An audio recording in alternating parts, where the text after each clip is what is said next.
Alors que penser de ces dernières informations? Faut-il parler d'une réelle annexion de cette province autonome? Comment interpréter cette évolution sur le terrain? On fait le point justement décryptage avec notre spécialiste des questions internationales, Olivier Ravanello. On sent vraiment qu'il y a une escalade qui est en train d'avoir lieu et qui est extrêmement inquiétante. De fait, la Russie est en train d'annexer la Crimée, de l'annexer militairement, la Crimée, territoire ukrainien qui est désormais contrôlé par des militaires russes.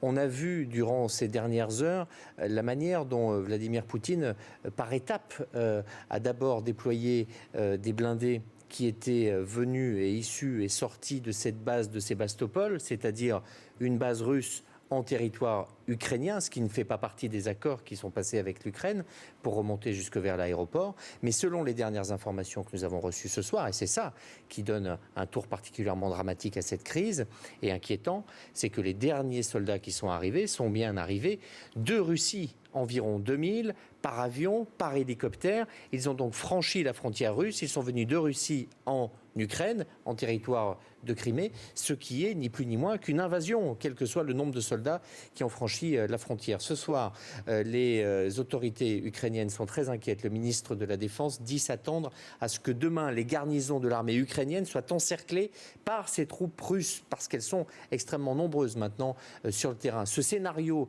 d'une annexion, on voit très bien comment il se dessine. Guillaume le disait, il y a le drapeau russe sur le Parlement.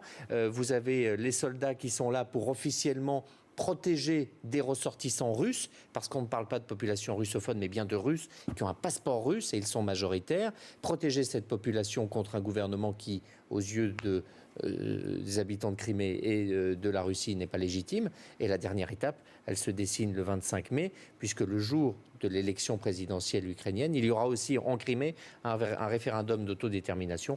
Et on sait déjà quel en sera le résultat. La Crimée demandera son autonomie qui sera reconnue uniquement par la Russie. Pour désamorcer cette escalade, il faut évidemment une fermeté du côté notamment des États-Unis. On a entendu Barack Obama. Le problème, c'est que quand vous rentrez dans un bras de fer avec Poutine, vous ne savez pas jusqu'où ça peut aller et que ce soir déjà, on est passablement haut.